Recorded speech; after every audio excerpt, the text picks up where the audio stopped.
एक रात यरूशलेम की दीवारों पर अजीब सन्नाटा छाया हुआ था।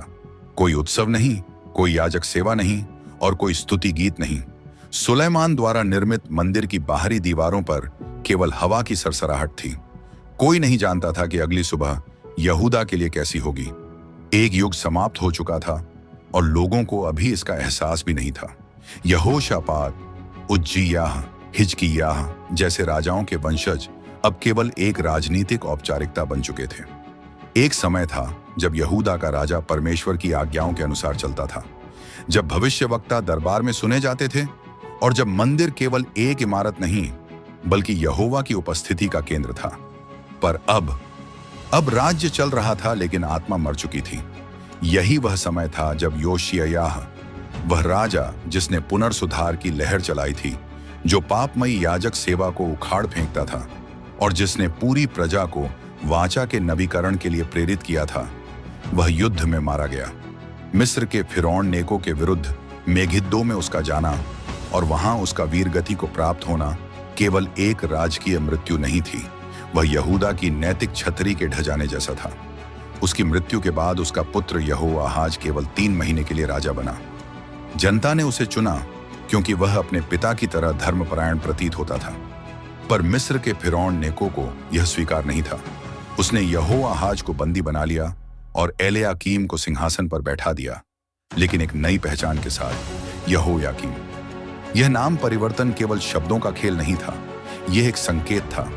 अब यहूदा की सत्ता विदेशियों के हाथ में थी। यहोयाकीम, यह नाम इतिहास में दर्ज तो है, पर यह गौरव से नहीं, गिरावट और अंधकार से जुड़ा हुआ है। यहोयाकीम का राज्यकाल बाहरी रूप से स्थिर लग सकता था, लेकिन भीतर से यह आत्मिक दरारों से भरा हुआ था। यद्यपि वह दाऊद के वंश से था, लेकिन उसमें दाऊद की विनम्रता नहीं थी। उसमें योशिय्याह की तरह सुधार लाने की प्यास नहीं थी, बल्कि केवल सिंहासन पर टिके रहने की लालसा थी। उसने मंदिर में पूजा को बरकरार रखा, पर केवल औपचारिकता में। याजकों को तनख्वाहें मिलती थीं, लेकिन उनका हृदय परमेश्वर से दूर था। भविष्यवक्ताओं की उपेक्षा की जाती थी और यदि कोई साहस करके यहोवा का सच्चा संदेश लाता तो उसे जेल या मृत्यु मिलती। इसी दौर में यिर्मयाह उठे, एक भविष्यवक्ता जिसने राजमहल से लेकर जनता तक को चेताया कि यदि तुम नहीं सुधरे तो विनाश निश्चित है। यहोयाकीम यिर्मयाह से चिढ़ता था। वह जानता था कि यह व्यक्ति सच बोलता है, लेकिन वह सच्चाई को सुनना नहीं चाहता था। एक बार यिर्मयाह ने जो भविष्यवाणी लिपिबद्ध की, उसे जब यहोयाकीम के सामने पढ़ा गया तो उसने उसे सुनते हुए हर बार पन्ना फाड़कर आग में फेंक दिया। यह केवल ग्रंथ का अपमान नहीं था, यह परमेश्वर के वचन का तिरस्कार था। यहोयाकीम अपने लिए बड़ा और ऊंचा महल बनवा रहा था। खिड़कियां देवदार की लकड़ी से, दीवारें सुर्ख रंग से रंगी हुई, लेकिन यह सब अधर्म और अन्याय की नींव पर था। मजदूरों को उनका मेहनताना भी नहीं मिलता था। यिर्मयाह ने कहा, तू सोचता है कि तू अच्छा राजा है क्योंकि तू देवदार के घर में रहता है? क्या तूने अपने पिता की तरह न्याय और धर्म से काम किया? लेकिन यहोयाकीम ने कोई उत्तर नहीं दिया, क्योंकि उसका हृदय कठोर हो गया था। उस समय का अंतर्राष्ट्रीय परिदृश्य भयंकर था। एक ओर मिस्र की शक्ति कमजोर पड़ रही थी, दूसरी ओर बाबुल तेजी से उभर रहा था। नबूकदनेस्सर का नाम धीरे धीरे हर राष्ट्र में डर का प्रतीक बन रहा था। यहोयाकीम ने सोचा कि यदि वह बाबुल के प्रति वफादार रहेगा तो वह अपने सिंहासन पर सुरक्षित रह सकता है। उसने पहले बाबुल को कर दिया, पर जैसे ही मिस्र ने थोड़ी ताकत दिखाई, यहोयाकीम ने बाबुल के विरुद्ध विद्रोह कर दिया। यिर्मयाह ने चेताया, तू बाबुल के अधीन रह, यही यहोवा की इच्छा है। पर यहोयाकीम को लगा कि वह राजनीति से सब कुछ साध सकता है। उसे नहीं पता था कि जो व्यक्ति परमेश्वर की इच्छा को अस्वीकार करता है, उसका विनाश केवल समय का प्रश्न होता है। नबूकदनेस्सर ने इस विद्रोह को व्यक्तिगत अपमान माना। उसने यहोयाकीम को सबक सिखाने का निर्णय लिया। जब बाबुल की सेनाएं यहूदा की सीमाओं तक पहुंची तो यह कोई साधारण सैन्य चढ़ाई नहीं थी, यह न्याय की अंतिम घोषणा थी। कई छोटे राष्ट्रों को रौंदते हुए नबूकदनेस्सर की सेनाएं यरूशलेम की ओर बढ़ी। उनके साथ था भय, विनाश और स्वर्ण के लिए भूख। लेकिन परमेश्वर के न्याय का उद्देश्य केवल लूट नहीं था। वह चाहता था कि लोग चेतें, लौटें और पश्चाताप करें। लेकिन यहोयाकीम ने न पश्चाताप किया, न क्षमा मांगी। उसका अंत एक दयनीय और अपमानजनक मृत्यु में हुआ, नबूकदनेस्सर की आज्ञा से वह मारा गया और उसकी लाश नगर की दीवार के बाहर बिना दफन के फेंक दी गई। यह वही न्याय था जिसकी भविष्यवाणी यिर्मयाह ने वर्षों पहले की थी। वह गड्ढे की मृत्यु मरेगा, उसे घसीटा जाएगा और यरूशलेम के फाटकों के बाहर फेंक दिया जाएगा। यहोयाकीम के बाद उसका पुत्र यहोयाकीन, जिसे कोन्याह या यकोन्याह भी कहा जाता है, 8 वर्ष की उम्र में राजा बना, पर केवल 3 महीने 10 दिन के लिए। वह युवा था, अनुभवहीन था और दुर्भाग्य से अपने पिता की ही राह पर चला। इस समय बाबुल ने पूरी तैयारी कर रखी थी। नबूकदनेस्सर स्वयं सेना लेकर आया और यरूशलेम को घेर लिया। यह केवल एक शाही युद्ध नहीं था, यह एक आत्मिक गणना थी। मंदिर के खजाने लूट लिए गए, याजक सेवा नष्ट कर दी गई और सैकड़ों परिवारों को बंदी बनाकर बाबुल ले जाया गया। दानियेल, हनन्याह, मिशाएल और अजर्याह, ये 4 युवक जिन्हें धार्मिक और नैतिक शिक्षा दी गई थी, अब बाबुल की धरती पर थे, पर उनके हृदय में यहोवा की आग जल रही थी। यह बंधन उनके आत्मबल को न तोड़ सका, बल्कि उनके माध्यम से बाबुल को यह दिखा कि यहोवा हर परिस्थिति में जीवित है। यहोयाकीन को भी बंदी बनाकर बाबुल ले जाया गया। उसके जीवन की शाही यात्रा समाप्त हो गई, कम से कम लोगों की दृष्टि में। लेकिन परमेश्वर की योजना में यह एक विराम था, पूर्ण विराम नहीं। बाबुल के दरबार में जब वर्षों बाद नबूकदनेस्सर की मृत्यु हुई, तो उसके पुत्र एवील-मरोदक ने यहोयाकीन को बंदी गृह से बाहर निकाला। यहोयाकीन को नए वस्त्र पहनाए गए, उसका मान बढ़ाया गया और उसे राज दरबार में स्थान मिला। यह कोई राजनीतिक चाल नहीं थी, यह परमेश्वर की करुणा का प्रमाण था। यह संकेत था कि न्याय के बाद भी दया की आशा बनी रहती है। यहोयाकीम का जीवन एक चेतावनी है। जब कोई राष्ट्र अपने नेतृत्व के साथ साथ अपने आत्मिक मार्गदर्शन को भी खो देता है, तब उसका पतन केवल समय का प्रश्न होता है। उसने मंदिर को छोड़ा नहीं, पर उसका आदर खो दिया। उसने धार्मिक कर्मकांड बनाए रखा, पर हृदय खो दिया। उसने भविष्यवाणी को अनसुना किया और परिणाम स्वरूप परमेश्वर की योजना से बाहर हो गया। पर यह भी सत्य है, परमेश्वर की योजना में न्याय और अनुग्रह दोनों साथ चलते हैं। जहां एक ओर यहोयाकीम की लाश अपमानित हुई, वहीं यहोयाकीन को आशा की एक किरण मिली। जहां मंदिर जला, वहां भविष्यवक्ता अभी भी पुकार रहे थे। यह कहानी केवल इतिहास नहीं है, यह आत्मा की जागृति है। यह चेतावनी है कि जब हम अपने रास्ते से भटकते हैं, तब परमेश्वर हमें लौटने के लिए अवसर देता है, और यदि हम नहीं लौटते तो इतिहास गवाह है कि न्याय आता है। पर दया भी वहीं आसपास होती है। जब एक राष्ट्र की आत्मा थक जाती है और उसका विश्वास झुकने लगता है, तब इतिहास केवल घटनाओं की गिनती नहीं करता, वह आंसुओं, टूटे वचनों और खोई हुई आशाओं की गवाही भी देता है।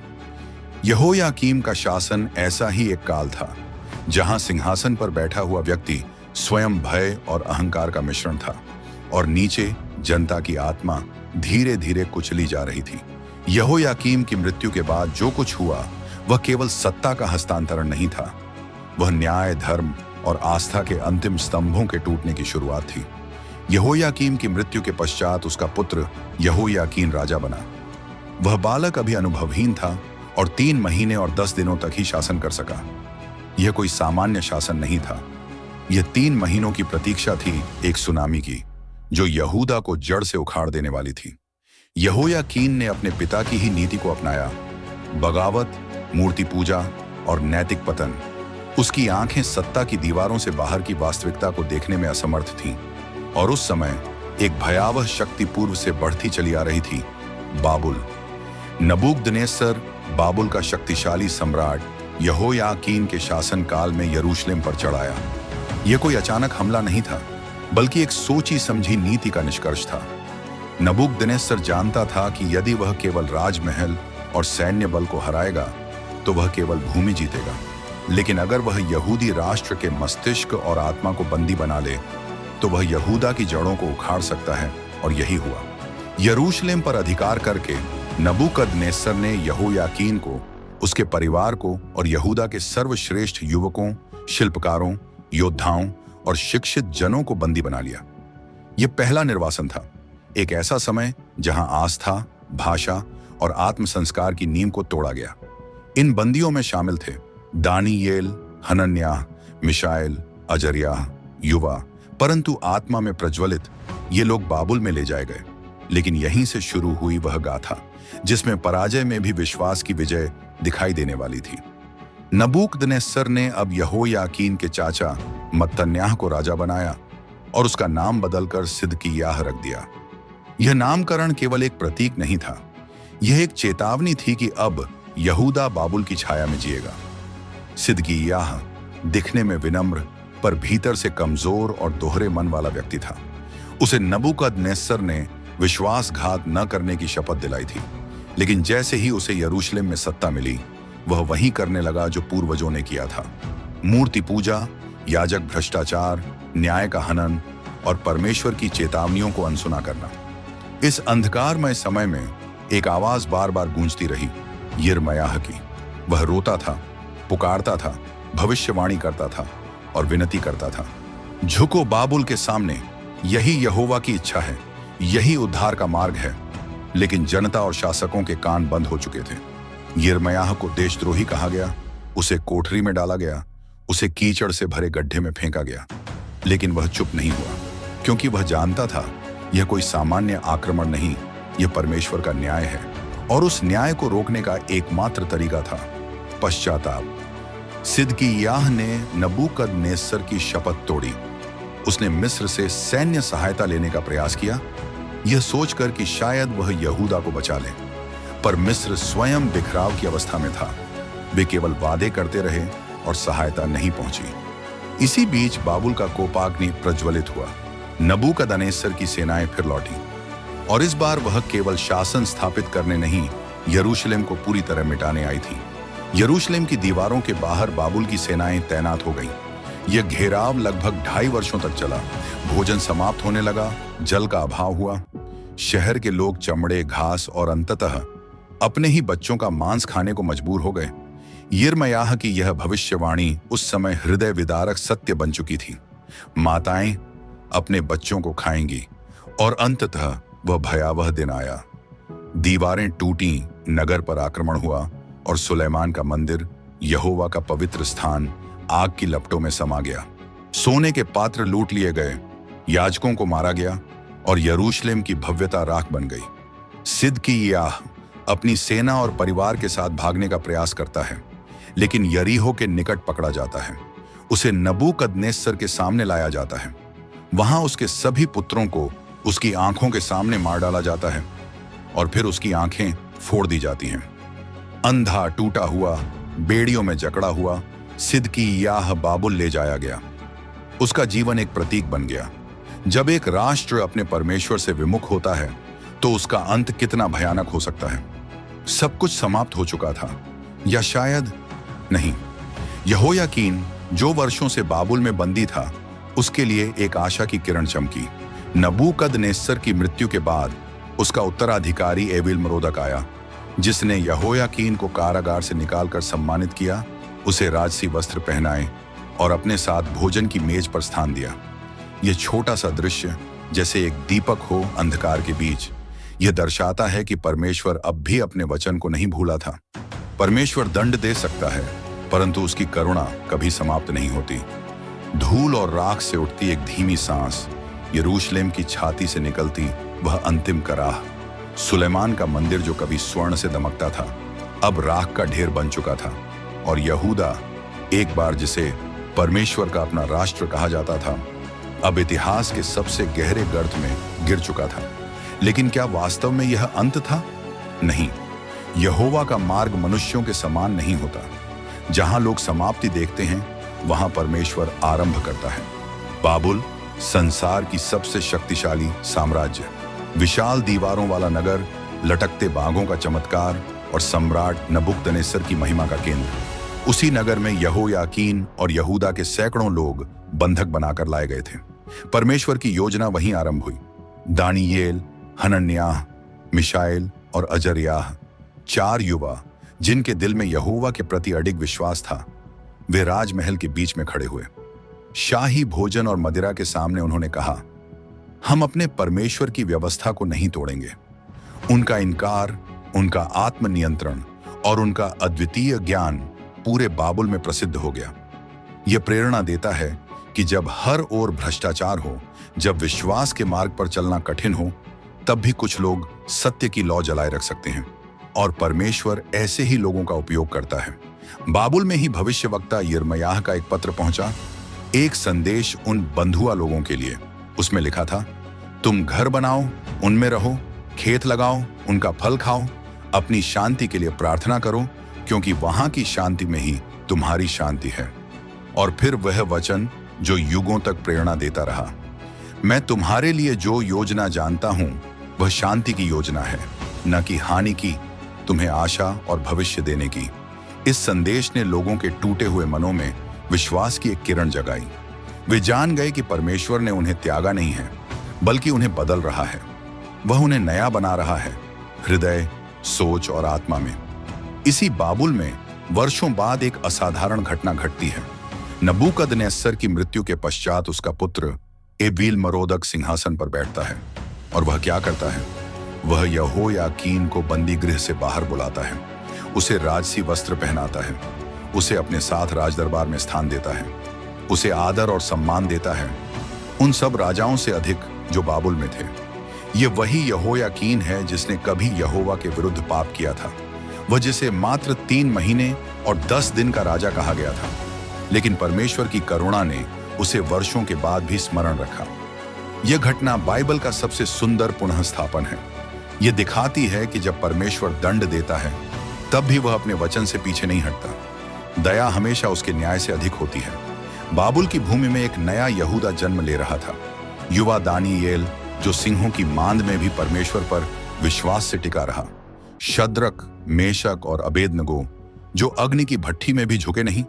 यहोयाकीन, जो वर्षों के दंड के बाद भी नम्र हो गया और परमेश्वर की करुणा को स्वीकार कर सका। ये केवल इतिहास के पात्र नहीं थे, ये उदाहरण थे कि एक राष्ट्र की आत्मा को कैद नहीं किया जा सकता अगर उसके लोग अपने परमेश्वर में विश्वास बनाए रखें।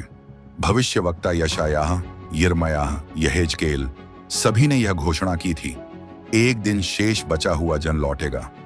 वे जो बंधुआई में बचे रहेंगे वे ही एक नया यहूदा बनाएंगे। परमेश्वर ने न केवल भविष्यवाणी की थी, बल्कि बाबुल में रहते हुए ही यहूदियों को फिर से तैयार किया था। उन्हें परमेश्वर की व्यवस्था से फिर से जोड़ना, मूर्ति पूजा से दूर करना और उन्हें शुद्ध और नम्र हृदय देना। बाबुल में उन्होंने जो खोया था उसका शोक किया और जो सीखा वह आने वाली पीढ़ी को सिखाया। बाबुल में रहते हुए ही भविष्यवक्ता यहेजकेल ने कहा, मैं तुम्हें एक नया हृदय दूंगा और एक नई आत्मा तुम्हारे भीतर रखूंगा। मैं तुम्हारे पत्थर के हृदय को निकालकर मांस का हृदय दूंगा। यह केवल यहूदा की भौतिक वापसी की नहीं, बल्कि उसकी आत्मिक पुनरुद्धार की भविष्यवाणी थी। परमेश्वर केवल मंदिर को नहीं, बल्कि प्रत्येक व्यक्ति के भीतर अपने निवास स्थान को पुनः स्थापित करना चाहता था। 50 वर्षों बाद जब फारसी राजा कुसरू ने बाबुल को पराजित किया, उसने यहूदियों को यरूशलेम लौटने की आज्ञा दी और उसने कहा, यहोवा आकाश का परमेश्वर, जिसने मुझे पृथ्वी की सब राजधानियां दी हैं, उसी ने मुझसे कहा है कि मैं यरूशलेम में उसके लिए भवन बनवाऊं। यह अविश्वसनीय था। एक मूर्ति पूजक राजा को परमेश्वर की आवाज सुनाई दी और वह यहूदी राष्ट्र की बहाली का उपकरण बना। यहोयाकीम की पीढ़ी, यहोयाकीम की वंश रेखा अब फिर से आशा के साथ लौट रही थी। यहोयाकीम का नाम इतिहास में विवादास्पद है। वह पापी था, घमंडी था और परमेश्वर के विरुद्ध चला, लेकिन उसकी वंश रेखा जो नाश होने जैसी लगती थी, वही यीशु मसीह तक जाती है। अब सवाल आता है कि क्योंकि परमेश्वर यहोयाकीम की वंश रेखा को यीशु मसीह तक ले जाता है। क्यों? क्योंकि परमेश्वर केवल पवित्र जनों से नहीं, बल्कि पापियों को भी अपनी महिमा के लिए उपयोग करता है जब वे टूटकर लौट आते हैं।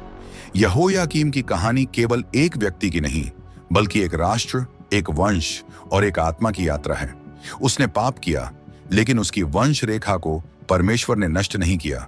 उसने प्रतिरोध किया, लेकिन परमेश्वर ने अपनी योजना नहीं छोड़ी।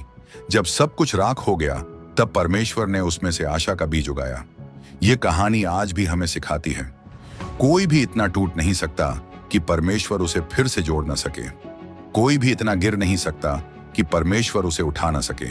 अगर यह वीडियो आपको अच्छी लगी हो तो इस वीडियो को अपने परिवार और दोस्तों को शेयर करें और हमारे चैनल बाइबल ट्यूब को सब्सक्राइब करें। परमेश्वर आप सभी को आशीष दे। जय मसीह की।